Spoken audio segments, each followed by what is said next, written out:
ప్రియమైన దేవుని వారలారా, ప్రభు పేరిట అందరికీ హృదయపూర్వక వందనాలండి. పరిశుద్ధులు, నీతిమంతులు సత్యం గ్రహించాలని మనస్ఫూర్తిగా వేడుకుంటున్నాను. బ్రదర్స్, మీ మాట అవునంటే అవును, కాదంటే కాదు అనే ఉండవలెను. ఎందుకంటే బైబిల్‌లో ఉన్నది మనం ఖచ్చితంగా ఒప్పుకొని తీరాలి. ఈరోజు సబ్జెక్ట్ దేని గురించి అంటే, బ్రదర్ ప్రసన్న బాబు గారు వీడియో గురించి ప్రియమైన దేవుని వారలారా. ఓకేనా? అంతకుముందు దానికన్నా ముందు మనము కొంచెం వీడియో చూద్దామండి. తండ్రి భిక్ష పెట్టారు, యేసుక్రీస్తు వారుకి తండ్రి భిక్ష పెట్టారు. అయితే ఇప్పుడు మీకు సరైన మాట చూపించాలి, నేను తప్పదు. మరి హెబ్రీ పత్రిక చూడండి. మరి మీరు హెబ్రీ పత్రిక 5వ అధ్యాయం. ఇప్పుడు ఇలా మాట్లాడితే యేసుప్రభుని బిచ్చగాడా అని అంటే ఇప్పుడు నిజంగా బిచ్చగాడో కాదు మీకు చూపిస్తాను. ఇప్పుడు నిజంగా బిచ్చగాడో కాదు మీకు చూపిస్తాను. ఇప్పుడు యేసు ప్రభు వారి ఈ మాట హెబ్రీ పత్రిక 5వ అధ్యాయం 7వ వచనంలో ఏమని రాయబడిందో చూడండి. ఆయన కోసం శరీరధారిగా చూడండి, ఈయన మాట్లాడిన తీరు ఎట్లా ఉందండి. యేసు ప్రభుల వారు బిచ్చగాడు అనే మాట మాట్లాడారు. ఇప్పుడు తెలుగు 2 రాష్ట్రాలలో ఇది చాలా వైరల్ అయిపోతుంది, చాలా గందరగోళం లేపుతుందని చెప్పొచ్చండి. అయితే సత్యానికి చోటు ఇచ్చేవారు లేదా నీతికి బ్రతకాలనుకునే వారికి ఈ వాక్యం అండి. ఎందుకంటే అందరూ వినరు, అందరూ గ్రహించారు. గ్రహించండి ప్రియమైన దేవుని ద్వారా, సత్యం చోటు ఇవ్వాలి. ఇప్పుడు ఈ ప్రసన్న బాబు గారు చెప్పిన విషయంలో తప్పిదాలు ఎక్కడున్నాయి, లేదా ఏం మాట్లాడాడు, మరి యేసు ప్రభుల వారు బిచ్చగాడని ఎలా చెప్తున్నారు అని మనం ఆలోచించినట్లయితే ఆయన వీడియో మనము వినుకుంటూ దాన్ని స్టడీ చేద్దామండి. చాలా పెద్ద వీడియో ఉండదు, గ్రహించండి. మొదటి నుంచి ఇందాం. రాజు అడుగుతున్నారు, వయసు 30, అమలాపురం నుంచి. అన్నయ్య వందనాలు. అన్నయ్య, మొన్న మీరు నిత్యత్వం గురించి మాట్లాడుతూ యేసు ప్రభు వారికి నిత్యత్వం దేవుడు పెట్టిన భిక్ష అన్నారు. యేసు ప్రభు వారు అంత తక్కువైన వారా? ఏమండి, మళ్ళీ ఇదో కొత్త ప్రశ్న అన్నారు. అవును, యేసుక్రీస్తు వారుకి తండ్రి భిక్ష పెట్టారు. యేసుక్రీస్తు వారుకి తండ్రి భిక్ష పెట్టారు. అయితే ఇప్పుడు మీకు సరైన మాట చూపించాలి, నేను తప్పదు. మరి హెబ్రీ యేసుక్రీస్తుకి తండ్రి భిక్ష పెట్టారు అనే మాట మాట్లాడారండి. అంటే ఇది భిక్ష ఎలా పెట్టారు, మనము చాలా లోతైన స్టడీ అండి. మరి ఇది బ్రదర్ ప్రసన్న బాబుతో ఎదురు కూర్చుంటే దాన్ని డిస్కషన్ చేయాల్సి వస్తుంది. కాబట్టి భిక్ష ఇతను ఎలా ఇచ్చారు అనే రీతిగా, కాకపోతే అది పెద్ద స్టడీ, దాని గురించి తర్వాత చూద్దాం. ఇప్పుడు ఈయన ఏం మాట్లాడాడో అది చూద్దాం అండి. చూడండి. మరి మీరు హెబ్రీ పత్రిక 5వ అధ్యాయం. ఇప్పుడు ఇలా మాట్లాడితే యేసు ప్రభుని బిచ్చగాడా అని అంటే ఇప్పుడు నిజంగా బిచ్చగాడో కాదు మీకు చూపిస్తాను. ఇప్పుడు నిజంగా బిచ్చగాడో కాదు మీకు చూపిస్తాను. ఇప్పుడు యేసు ప్రభు వారి ఈ మాట హెబ్రీ పత్రిక 5వ అధ్యాయం 7వ వచనంలో ఏమని రాయబడిందో చూడండి. ఆయన కోసం శరీరధారిగా ఉన్న దినములలో. ఇప్పుడు ఈయన బిచ్చగాడు కాదు అంటున్నాడు కదా, బిచ్చగాడు అంటున్నారు కదా యేసుప్రభుల వారు. ఖచ్చితంగా ప్రియమైన దేవుని వారలారా, బిచ్చగాడు అనే రీతిగా మీరు ఎందుకు అంతగా ఫీల్ అవుతున్నారు అని బిచ్చగాడు అంటే? ఆయన మాట తీరు అలా వెళ్ళిపోతున్నాడు ఫాస్ట్గా. బిచ్చగాడు అంటే అర్థం ఏంటిది మనం తెలుసుకోవాల్సిన విషయం. బిచ్చగాడు అంటే అడుక్కునేవాడు 1, లేదా వేడుకునేవాడు 2, లేదా ఏమంటారు ప్రార్థన అంటాం కదా, ఇవన్నీ ఒక్క జాబితాలో వస్తాయండి. అడుక్కునేవాడిని బిచ్చగాడు రోడ్డు మీద అడుక్కునేవాడికి తీసుకోకూడదు. అడుక్కునేవాడు అంటే లేని వ్యక్తి ఉన్నోడికి అడుగుతున్నాడు అని అర్థం. అది మనిషి అయినా సరే, మళ్ళీ ఒకరైనా సరే. ఇది మీరు తప్ప ఎందుకు తీసుకుంటున్నారు? ఇప్పుడు ఈయన మాట్లాడుతున్నాడు, ఈయన అడిగిన దానికి సమాధానం చెప్పే సబ్జెక్టు ఏ పాస్టర్ దగ్గర ఉందండి?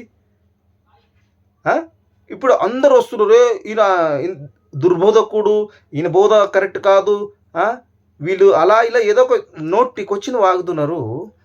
ఇప్పుడు ఈయన చెప్తున్న దానికి సబ్జెక్ట్ ఎవరి దగ్గర ఉంది? దమ్మున్నట్టు దిగండి లోపల తెలుస్తుంది మీకు. ఆయన అడిగిన దానికి సమాధానం చెప్పండి. లేదా ఆయన అడుగుతాడు, నువ్వు చెప్పండి, నువ్వు అడుగు, ఆయన చెప్తాడు. సబ్జెక్ట్ ఉండదు, కానీ ఇంత పెద్దది తెచ్చి పెడతారు. దుర్బోధ, తొక్కల బోధ, ఆ బోధ ఇవ్వదని. సారీ, తొక్కల బోధ అన్నందుకు దుర్బోధ అని మీరు అంటున్నారు కదా. కాబట్టి ఇది కరెక్ట్ కాదు ప్రియమైన దేవుని వారలారా, గ్రహించండి. అక్కడ అడుక్కునేవాడు, అడుక్కునేవాడు రోడ్డు మీద అడుక్కునేవాడు ఏం అడుక్కుంటాడు? అన్నం అడుగుతాడు, లేదా డబ్బులు. దేనికి అడుగుతాడు? కడుపు ఆకలి కోసం అడుగుతాడు. ఓకేనా? సపోజ్గా నేనున్నాను, నేను మా నాన్నని అడుగుతాను. ఏమడుగుతాను? నా దగ్గర లేనిది మా నాన్నని అడుగుతాను. నా పిల్లలు ఉన్నారు. నా పిల్లలు ఏమడుగుతారు? వారికి అవసరమైంది నన్ను అడుగుతారు. ఎందుకంటే వారి దగ్గర లేదు కాబట్టి. ఆ! ఇప్పుడు నేనున్నాను. నేను ప్రార్థన చేస్తాను దేవుడికి. ఏమని ప్రార్థన చేస్తాను? ప్రార్థనకి స్పెషల్ పేరు పెట్టుకుంటే సరిపోతదా? ప్రార్థన అంటే అది కూడా అడగడమే. ఆ! ఇప్పుడు యేసు ప్రభుల వారు ఉన్నారు. యేసు ప్రభుల వారు ఏమడిగారు? తన దగ్గర ఏది లేదో అది అడిగారు కదా! బైబిల్‌లో అడగలేదంటారా యేసు ప్రభుల వారు? అడిగారు కదండీ! ఆ! ఆయన బిచ్చగాడు ఆయన ముందే అంటుండాను ఏమని అంటే, బిచ్చగాడు అని అంటారు మీరు. నేను చూపిస్తే బిచ్చగాడు అని అంటారు. ఆయన బిచ్చగాడే కదా! దా చూపిస్తాను చూపిస్తున్నాడు. మరి ఆ వచనాలు లేవంటారా? ఖచ్చితంగా ఉన్నాయి కదా! అంటే మరి బైబిల్‌కి వ్యతిరేకంగా ఎవరున్నారండి? మీరున్నారా? ప్రసన్న బాబు ఉన్నాడా? ఆ! ప్రసన్న బాబు ఏ బిచ్చగాడు అనే మాట యేసుప్రభు వారికి చెప్తున్నారు కదా! అది 100% కరెక్ట్. అంటే మన ఊహతో బిచ్చగాడని చీప్‌గా తీసుకోవద్దండి. ఆ! తండ్రి తండ్రి దగ్గర స్థాయి ఆయన దగ్గర కొంచెం ఉంది.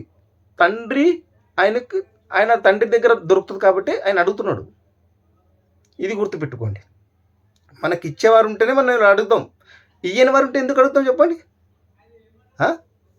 అది కూడా తెలియకుండా మీరు దుర్బోధ, ఆ బోధ, ఈ బోధ అంటాడు. ఇక్కడ చూడండి ఈ వ్యక్తి ఎవడో గాని ఏమని పెట్టాడు చూడండి. తండ్రి యొద్ద ముష్టి ఎత్తుకునే బిచ్చగాడు యేసుక్రీస్తు అని. ఇది ఈళ్ళు క్రైస్తవాలండి ఈళ్ళు? ఆ!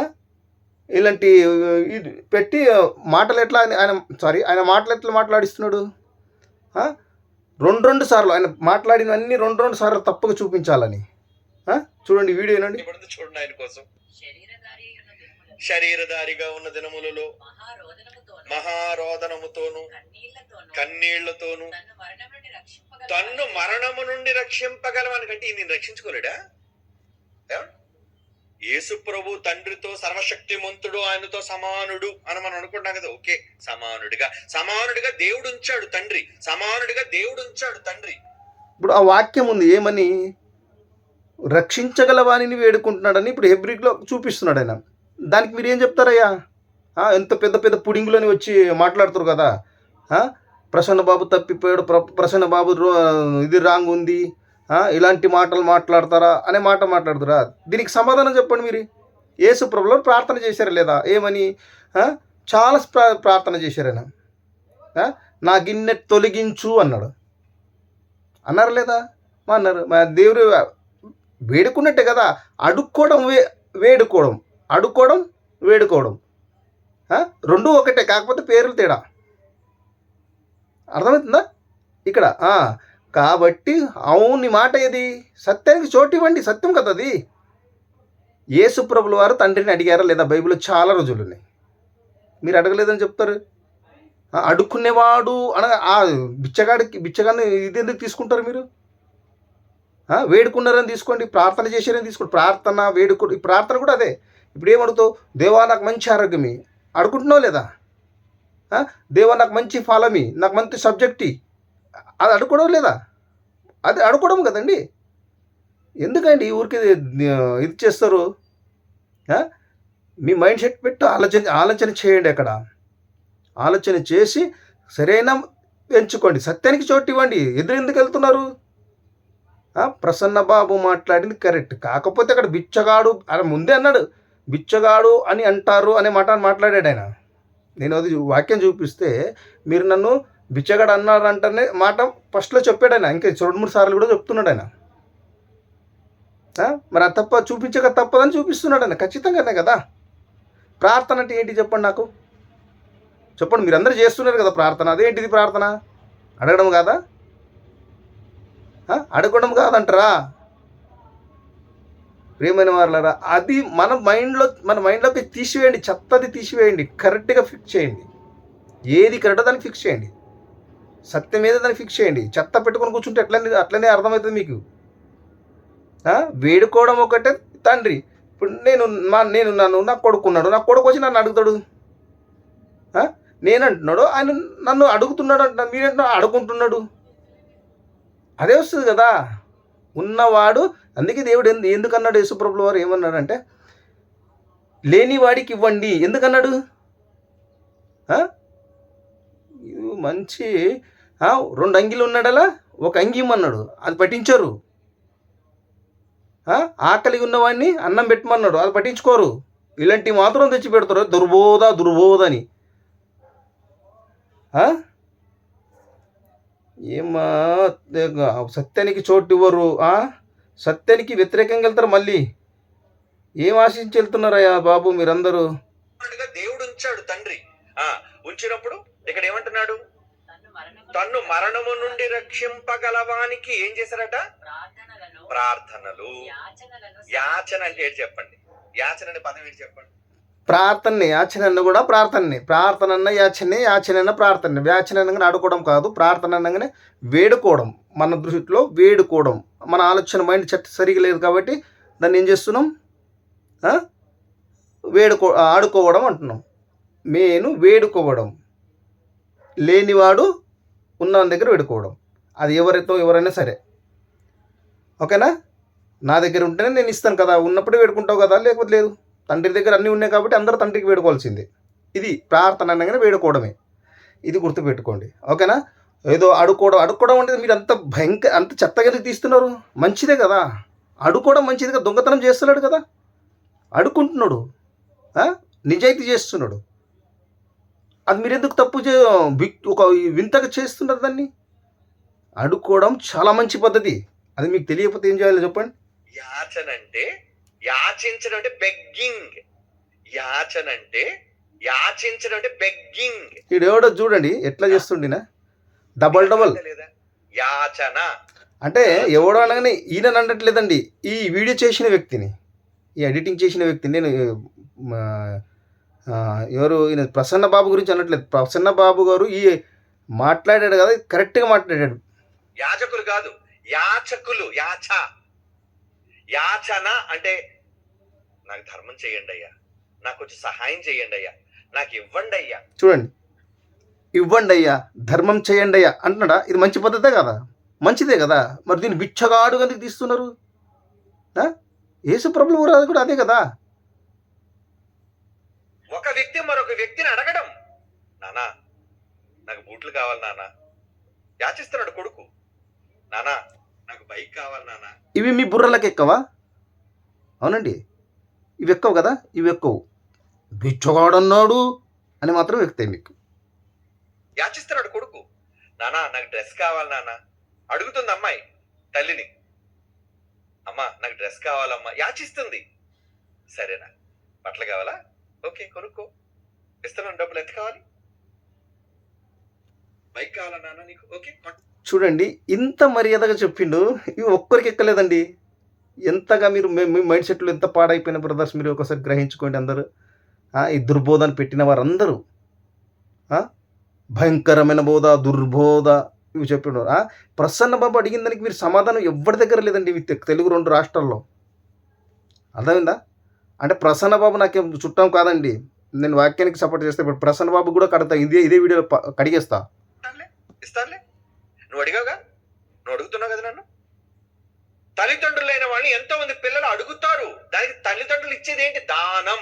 దానికి తల్లిదండ్రులు ఇచ్చేది దానం అనొచ్చు, భిక్ష కూడా అనొచ్చు. అర్థమైందా? ఏదో తల్లిదండ్రులు ఇస్తున్నారు, ఫ్రీగా ఇస్తున్నట్టు అర్థం ఏంటిది? ధర్మమే కదా. ఇప్పుడు అడుగునేవాడు కూడా ఫ్రీగా ఇస్తావు. ఎందుకు ఇస్తావు? ఏమి ఇస్తావు?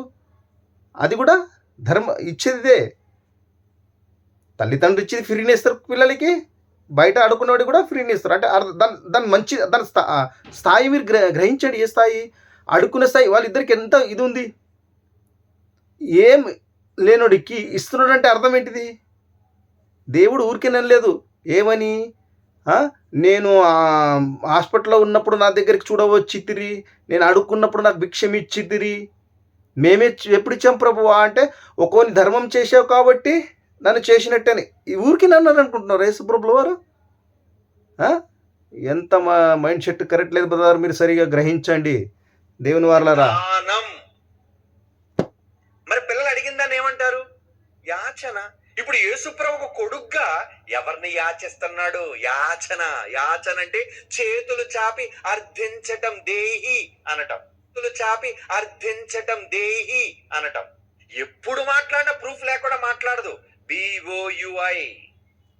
BOUI. ఇది ఇక్కడ దాకా కరెక్ట్ అండి. ఈయన ఏం చెప్పాడు కదా, ఇది కరెక్ట్. ఏది అడుక్కోవడము, వేడుకోవడము, ప్రార్థన చేయడం ఇవన్నీ ఒకటే సందర్భం. ప్రియమైన వారలారా, మనము మన ఆలోచనలు బట్టి మనం తప్పుగా తీసుకుంటున్నాం తప్పితే ఇవన్నీ ఒకటే సబ్జెక్ట్. ఓకేనా? ఈయన మాట్లాడింది ఇక్కడ దాకా ఈయన మాట్లాడింది తప్పు కాదు. మరి మీ దగ్గర ఎవరి దగ్గర సబ్జెక్ట్ ఉంటే ఏమని దీనికి లేదు యేసుప్రభులో అడుక్కోలేదని సబ్జెక్ట్ ఉండే ఏ పుడింగ్ అయినా సరే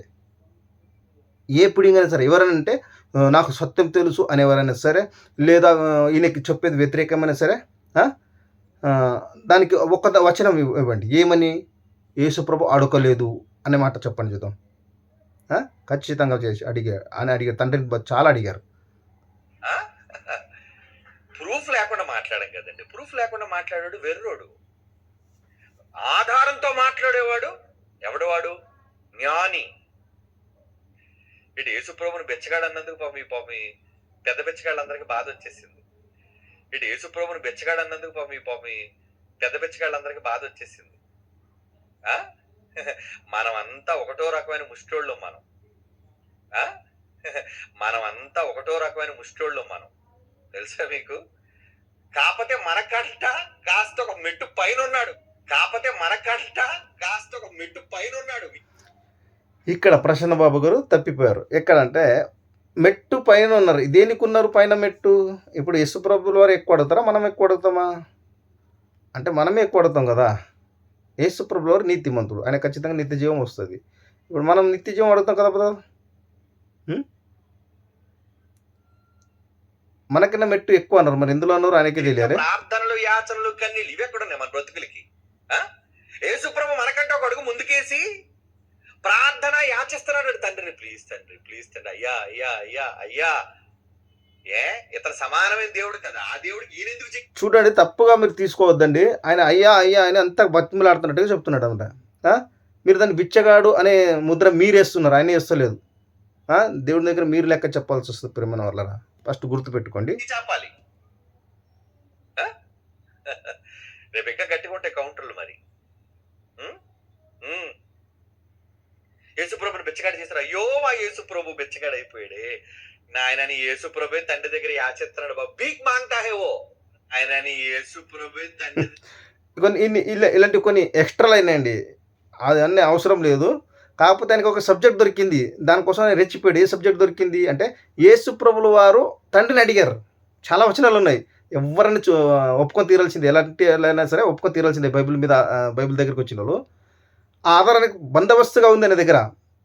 ఇప్పుడు మేము ఎవరైనా సరే ఒప్పుకోవాల్సిందే కదా. కాబట్టి ఆయన ఏమంటాడు, దాని నోరు ఎట్లా జారేస్తున్నాడు. ఏమని? బిచ్చగాడు, భీక్ మాంగ్తాయే, అలా ఇలా ఇష్టం వచ్చిన ఆయన వాగేస్తున్నాడు. అది కూడా కరెక్ట్ కాదు. నీ మాట తీరు కూడా సరిగా ఉండాలి.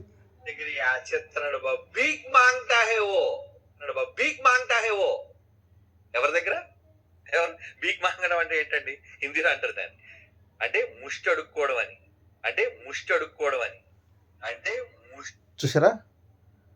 ముష్టి అడుక్కున్నాడా? ముష్టి అంటే దేన్ని అంటారు తెలుసా బ్రదర్? ముష్టి అడగట్లేదండి ఆయన, కావాల్సిన అవసరతలు అడుగుతున్నాడు. ఇప్పుడు ముష్టి నా కొడుకున్నాడు, నా దగ్గర ముష్టి అడుగుతాడండి? కాదు కదా. ముష్టి అడగడము ఏమంటారు, తండ్రిని ఖచ్చితంగా నాకు కావాలని అడగడము, అది వేరు, రెండు వేరు. ఇప్పుడు తండ్రి దగ్గర నన్ను అడుగుతున్నాడు, ముష్టి ఎలా అడుగుతాడండి ఆయన? నాకు కావాల్సింది అని అడుగుతాడు కదా. అంటే హక్కు వేరు, ముష్టి వేరు. ముష్టి అడుగుతున్నాను, ఇది కరెక్ట్ కాదు. ఓకేనా? అడుక్కోవడం అని ఫుల్ డీటెయిల్గా చెప్తాను రేపు, చాలా ఫుల్ డీటెయిల్గా చెప్తాను. చాలా మందికి బాగులు, కత్తులు, సోలాలు ఈ దిగిపోయిన నన్ను ఏం చేయమంటారు? ఉన్నది చెప్తాను కదా నేను. అరే మీకేం తెలుసురా బైబిల్? Come learn. మరలా చెప్తున్నాను, మీరింకా బైబిల్ నేర్చుకోవాలి. Your still kids in language and in Bible. భాషలో మీకు ఇంకా చిన్నతనం ఉంది. ఇంకా బైబిల్ విద్యలో కూడా మీరు ఇంకా పాలు తాగాల్సిన పసిపిల్లల్లా ఉన్నారు. మా దగ్గర విద్య నేర్చుకున్న వాళ్ళు చాలా మంది బలవంతులుగా ఉన్నారు. ఇలా కొంచెము ఏం చేశారంటే తాను గొప్ప కూడా చెప్పుకున్నారండి. ఓకేనా? గొప్ప కూడా చెప్పుకున్నారు. యేసుప్రభు వారు ఆయన ఒక కొడుకు, మొదటి కొడుకు. పరిశుద్ధాత్మ దేవుడు మా దగ్గర విద్య నేర్చుకున్న వాళ్ళు చాలా మంది బలవంతులుగా ఉన్నారండి. యేసుప్రభు వారు ఆయన ఒక కొడుకు, మొదటి కొడుకు. పరిశుద్ధాత్మ దేవుడు ఆయన ఇంకొక కొడుకు.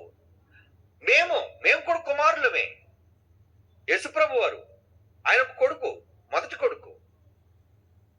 పరిశుద్ధాత్మ దేవుడు ఆయన ఇంకొక కొడుకు. మేము కూడా కుమారులు. ప్రియమైన దేవుని వారలారా, బ్రదర్ ప్రసన్న బాబు గారు ఇక్కడ దాకా మీ వాక్యాన్ని నేను ఒప్పుకున్నానండి. ఎందుకంటే దేవుడు అడిగాడు కాబట్టి నువ్వు బిచ్చగాడన్నా ఏమన్నా నేను ఒప్పుకున్నా. ఒకందరూ వాక్యాలు ఖచ్చితంగా ఉన్నాయి కాబట్టి సత్యానికి చోటు ఇవ్వాలి కాబట్టి నేను ఒప్పేసుకున్నా. ఇప్పుడు మీరు ఏమన్నారంటే తండ్రికి మొదటి కొడుకు యేసుప్రభు అన్నారు. ఓకే, రెండవ కొడుకు పరిశుద్ధాత్ముడు అన్నారు. రెండవ కొడుకు పరిశుద్ధాత్ముడని ఒక వచనం చూపించండి బ్రదర్. మీరు ఒక వచనం చూపించండి చాలు. వీలైతే బ్రదర్స్ అందరూ ఈ వాక్యం జర అతని దగ్గరికి వెళ్ళేటట్టుగా షేర్ చేయండి. ఇది మూడవదిగా మనమందరము కొడుకులు అని చెప్పారు మీరు. మనం అందరం కొడుకులు కాదండి. మీరు మొదటి అధ్యాయము ఆదికాండము చదివితే ఒకసారి చూద్దామంటారా, లేకపోతే సమయం లేట్ అవుతుందా? మీరు నువ్వు కుమారుడు అని రుజువు చేసుకోవాలి. ఇప్పుడు బ్రదర్స్, మీరు దేవుని కుమారుడు కాదు. మీరు దేవుడు కుమారులు కాదు. నా వీడియోలు చాలా ఉన్నాయి, చూడండి ప్రియమైన వాళ్ళను. మనిషి దేవుని కుమారుడు కాదు. దేవుని కుమారుడు వేరు. ఓకేనా? అది కాబట్టి ఇందులో మాట్లాడింది బ్రదర్ ఏం మాట్లాడంటే ఇది తప్పు మాట్లాడారు చూడండి. కానీ మేమంతా ఆయన నుంచి వచ్చిన వాడు, ఒకరి నుంచి వచ్చిన వాడు, ఈ సుప్రీం. అందరూ అయిన వాళ్ళంటే యేసుప్రభులో ఒక మాట అన్నారు. ఏమనంటే నువ్వు అపవాది, నీ తండ్రి అపవాది సంబంధివి అనే మాట మాట్లాడారు. మళ్ళీ సర్ప సంతానమా అన్నారు.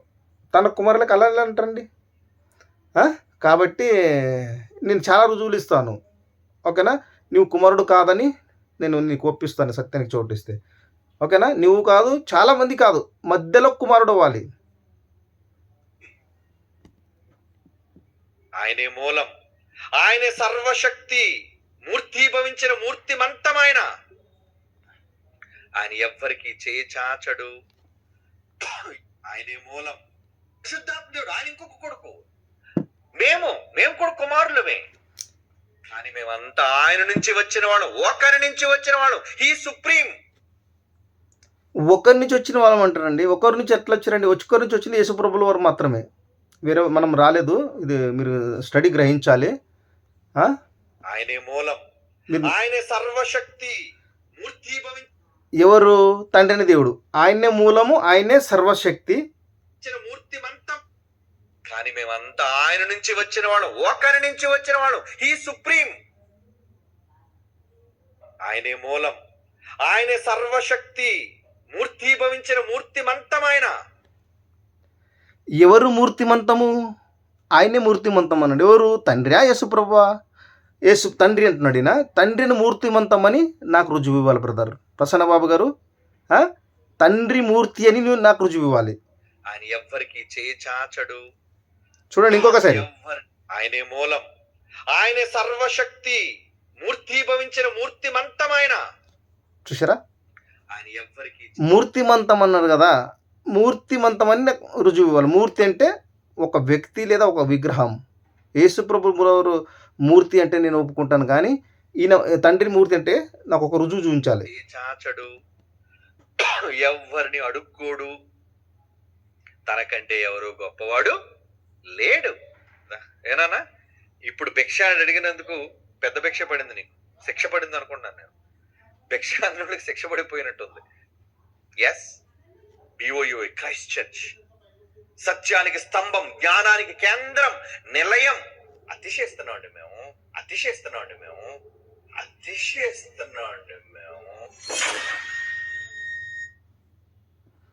చూడండి, ఈ వ్యక్తి ఎవరు కానీ ఏమని పెట్టేటువంటి తండ్రి యొద్ద ముష్టి ఎత్తుక్కునే బిచ్చగాడు యేసుక్రీస్తు అని పెట్టాడు. ఈయన మాటలేమో డబల్ డబల్ డబల్ డబల్ చూపించాడు. లాస్ట్లో ఏం చెప్పి ఇచ్చాడు చూడండి, ఇది భయంకరమైన దుర్బోధ, జాగ్రత్త పడుడి అని పెట్టాడండి. ఓకేనా? అయితే ఇది మీరు విన్నారు కదా. ఇప్పుడు నువ్వు ఈ పెట్టిన ఈ వీడియో బ్రదర్కి నేను అడుగుతున్నాను, నీ దగ్గర సబ్జెక్ట్ ఉందా? సబ్జెక్ట్ ఉంటే యేసు ప్రభుల వారు తండ్రిని అడుక్కున్నారా లేదా, ఏదైనా అడిగారా లేదా? అడుక్కున్నాడు వేరే మన మైండ్ సెట్కి, కాకపోతే అడిగారా లేదా? అడిగితే ఈయన కరెక్ట్ చెప్పినప్పుడు నీవేందయ్యా ఇది భయంకరమైన దుర్బోధ అని పెట్టావు? సత్యానికి వ్యతిరేకంగానా పెట్టడము? అలాగే చూడండి బ్రదర్స్, ఇంకొకటి ఇంత ఇంత భయంకరంగా ఎవరు పెడతారు కదా దీనికి వ్యతిరేకంగా, ఎవరెవరు పెడుతున్నారు కదా. మీ అందరికీ నేను చెప్తున్నది ఒకటే, ఆయన అడిగాడు, దానికి మీరు సబ్జెక్ట్ మీ దగ్గర ఉంటే పెట్టండి, వీడియోలో చూద్దాం. దుర్బోధ, వాడు దొంగ, వాడు మోసగాడు, వాడు దోచుకునేవాడు, పర్సనల్ విషయాలు ఎందుకు మాట్లాడతారండి? బ్రదర్ని ఇది తప్పని చెప్పి చూపించండి. మీకు దమ్ము ఉంటే మీరు చూపించండి, నేను చూపిస్తాను. ఎవరికి? ఈ ప్రసన్న బాబుకి చూపిస్తాను. చూడండి, ప్రసన్న బాబు గారు ఒకటి నాకు సమాధానం చెప్పండి. మీరు ఇంతకుముందు యేసుప్రభుల వారు పుట్టారు, పరలోకంలో పుట్టినవాడు అని చెప్పారు కదా. ఇప్పుడు కుమారుడు ఎప్పుడైనా పుట్టినప్పుడు కుమారుడా, మరియమ్మ గర్భంలో వచ్చినప్పుడు కుమారుడా? ఇది నాకు చెప్పండి. రెండోదిగా, కుమారుడు పరలోకంలో పుట్టినాడు అయితే ఆ పుట్టిన దేవుడు తండ్రి కుమారులు ఎప్పుడు జగత్ పునాది ముందే పుట్టాడు కదా కుమారుడు. అయితే ఇప్పుడు తండ్రిని కుమారుణ్ణి ఇద్దరు, ఇప్పుడు కుమారుడు ఉన్నాడు కదా, ఇప్పుడు పాత నిబంధనలు ఉన్న యెహోవా దేవుళ్ళు ఇద్దరని చాలా చెప్పారు కదా, లేదా నా స్టడీ కూడా అదే. అక్కడ కుమారుడు ఉన్నారు అని మీరు అన్నట్లయితే కుమారుడు అడుక్కున్నట్టు చూపించండి. ఇప్పుడు ఈ మరియమ్మ గర్భంలో ఎప్పుడు వచ్చారు యేసుప్రభుల వారు?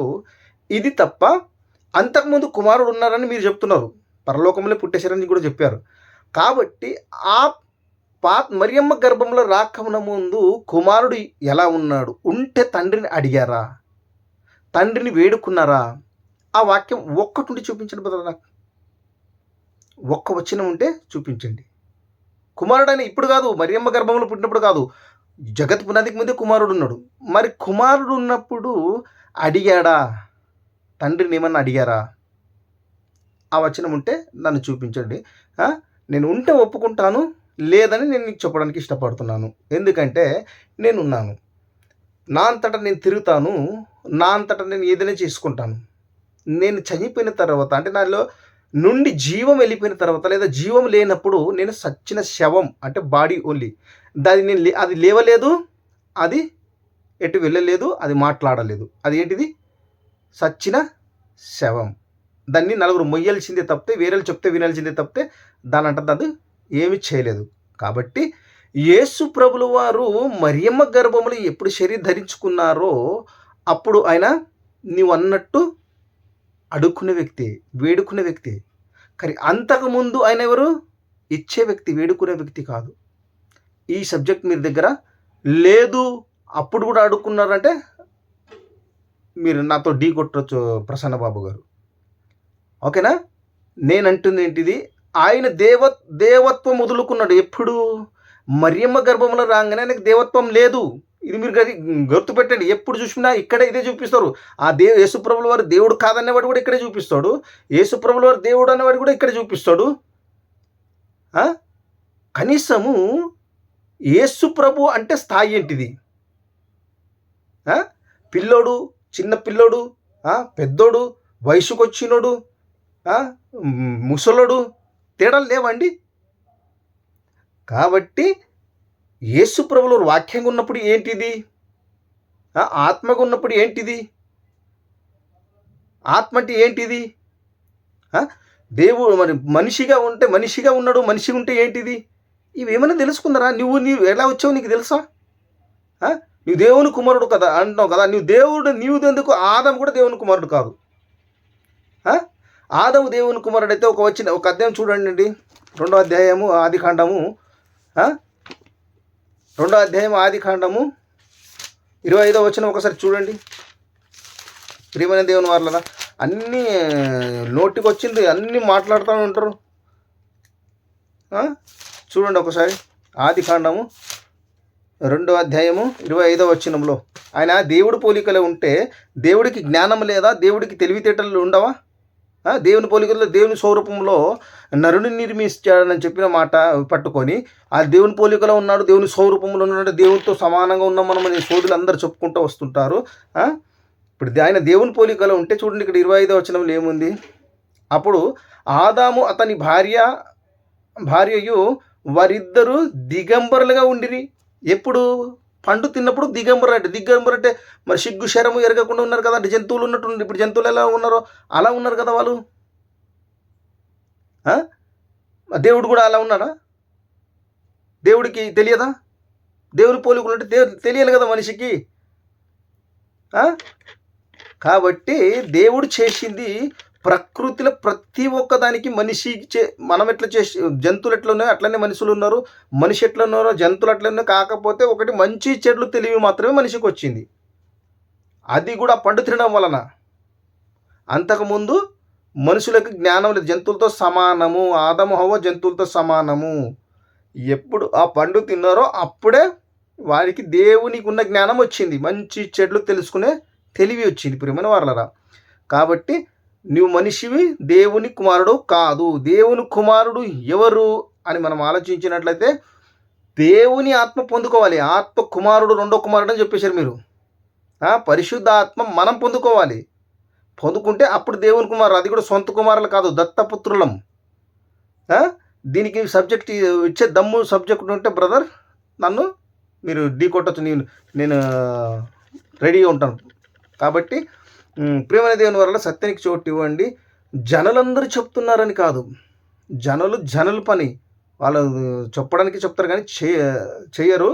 కాబట్టి ఇక్కడ ఏముందంటే అడుగుకోవడము, అలాగే వేడుకోవడము, ప్రార్థన చేయడం, ఇవన్నీ ఒకటే సబ్జెక్ట్ ప్రియమైన దేవుని వల్లరా.